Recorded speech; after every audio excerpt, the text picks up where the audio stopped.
नमस्कार दोस्तों, मैं अंकुर उपाध्याय स्वागत करता हूं आप सभी का आपके अपने YouTube channel share market analysis में। यहां आप सभी के साथ बात करने वाला हूं क्वार्टरली नंबर्स के बाद हुए एक्शन के बारे में। देखिए, बहुत सारे लोगों का कमेंट आया जब मैंने बाजार की रिकवरी पे बात करी कि अमित शाह जी का कमेंट है कि 4 जून के बाद सब कुछ ठीक हो जाएगा, इसलिए बाजार रिकवर कर रहा है। एक्चुअली में रीज़न कुछ भी हो, लेकिन बाजार रिकवर कर रहा है, मेरे लिए ये बेस्ट है, मेरे लिए ये अच्छा है। अब कोई भी पॉजिटिव खबर डाल दो आप उसके ऊपर, एक चीज़ अगर बाजार में अच्छी होगी तो बाजार अपने आप ऊपर चला जाएगा, और वो है रिटेल इन्वेस्टर्स का कॉन्फिडेंस, कन्विक्शन। अभी उनका कॉन्फिडेंस और कन्विक्शन थोड़ा टूट गया है, जिसकी वजह से आपको एक गिरावट दिखी है। अदरवाइज एफआई इसकी इतने बस की नहीं है कि वो रिटेल इन्वेस्टर को इस समय बीट कर पाएंगे, क्योंकि हम 13 करोड़ डीमेट अकाउंट ओपन कर चुके हैं करंट सिचुएशन में। तो मेरा मानना ये है कि ठीक है, बाजार में रिकवरी आ रही है, मैं शाम तक वेट कर रहा हूँ। डे हाई पे अभी हम ट्रेड कर रहे हैं मेरी नज़र में, और एफआईडीआई इसका फ्लो पॉजिटिव आ जाए, डे हाई पे क्लोजिंग आ जाए, मेरे लिए और चाहिए ही क्या मुझे। मैं ठीक हूँ, मेरे को बाजार अच्छा दिख रहा है, और मैं बाजार पे ओवर पॉजिटिव हो जाऊंगा एक बार 22,225 के ऊपर निकल जाए और एफआई का डेटा पॉजिटिव आ जाए आज शाम को। बाकी हमारे लिए 70% पॉजिटिव हो जाएगा अगर डे हाई पे क्लोजिंग आई, एफआईडीएस का पॉजिटिव आया, और तीसरा अगर इन्फ्लेशन ने भी मजा कर दिया तो फिर कहना ही क्या है।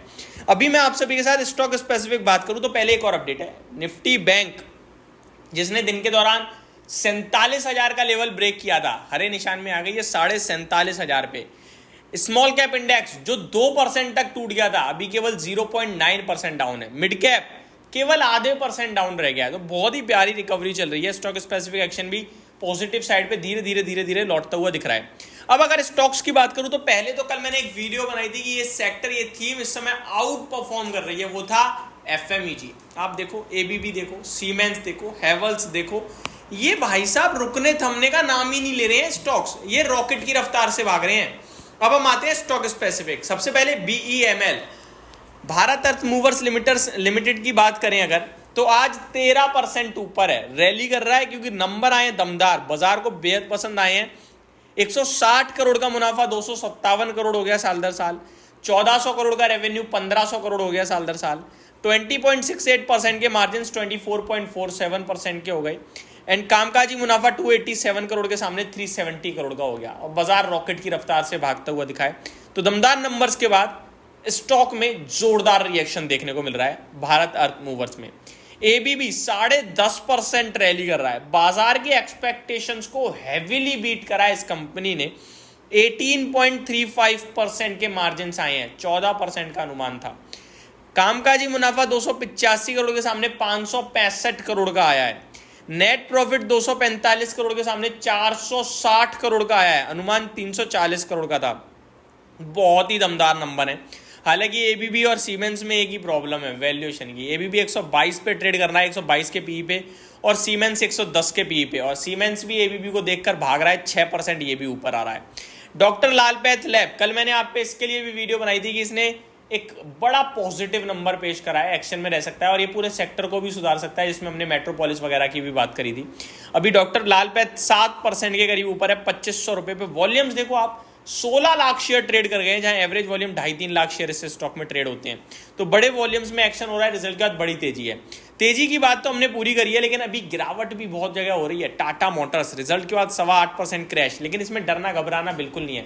नंबर्स ठीक थे, गाइडेंस खराब है, और गाइडेंस खराब है 6 महीने के लिए, जिसमें से 1 महीना निकल चुका है और दूसरा महीना भी ऑलमोस्ट आधा जा ही चुका है। अब मतलब आपके लिए 4.5 महीने की गाइडेंस खराब है, आप ये कह सकते हो। उसके बाद सुधर जाएगी गाइडेंस। और कंपनी ना 3 सेगमेंट में है, कमर्शियल व्हीकल, पैसेंजर व्हीकल और इलेक्ट्रिक व्हीकल्स, जिसमें से केवल कमर्शियल व्हीकल्स में प्रॉब्लम दिख रही है कंपनी को, वो भी फर्स्ट हाफ में। बाकी ओवरऑल सब कुछ ठीक ठाक है। मेरा मानना है कि गिरावट आपके लिए अपॉर्चुनिटी है, तो निश्चिंत होकर होल्ड करें। और स्टॉक्स की बात करूं मैं अगर, तो आपके लिए सायरामा, एसजीएस टेक्नोलॉजी वगैरह 16% क्रैश हो गए अपने रिजल्ट्स के बाद। आई थिंक बाजार को बिल्कुल नंबर पसंद नहीं आए हैं।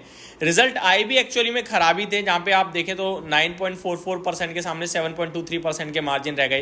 लेकिन कामकाजी मुनाफा तो 64 करोड़ के सामने 82 करोड़ का आया, ये तो अच्छा है। 1.5 रुपये का डिविडेंड भी दिया है कंपनी ने। ओवरऑल रिजल्ट 42.3 करोड़ का, मुनाफा 35 करोड़ का रह गया। रेवेन्यू में बढ़त है, तो मिले जुले नंबर थे। रेवेन्यू बढ़कर आया है, मुनाफा घटकर आया है, मार्जिन टूट गए हैं। बाकी कामकाजी मुनाफा ठीक है, बट स्टॉक 16% नीचे जा रहा है, बड़ी भयंकर पिटाई पड़ते हुए दिख रही है। सिप्ला निफ्टी का 6% रॉकेट हो गया रिजल्ट्स के बाद। कमेंट्री भी अच्छी आते हुए थी, कमेंट्री तो थोड़ी कमज़ोर थी, जहाँ पे बिजनेस 7% से बढ़ा है, 9 to 10% का अनुमान था, तो ये तो ज़्यादा खास नहीं थी। लेकिन कंपनी ने नई लॉन्चेस की बात करी है, शायद वो बाजार को पसंद आ रहा है। Cipla global CEO will see new launches in US, south Africa and India in this year. तो इस साल कंपनी इन जगह नए लॉन्चेस कर सकती है। तो ये स्टॉक हैं जो आज रिजल्ट्स के दम पर एक्शन में चल रहे हैं। इनमें से हमें सिप्ला पसंद है, ABB, सीमेंस लॉन्ग टर्म के लिए अच्छे लगते हैं, टाटा मोटर्स बहुत अच्छा लगता है और इस भाव पे भी मौका है। बाकी ABB, सीमेंस में मेरे को लगता है वैल्यूएशन कंफर्ट नहीं है, बाकी अच्छी कंपनियां बहुत हैं। तो ये मेरी तरफ से आपके एक डिटेल वीडियो थी, होप आपको सारी चीज़ें समझ में आई होंगी। Thank you so much for watching this video, have a great day guys.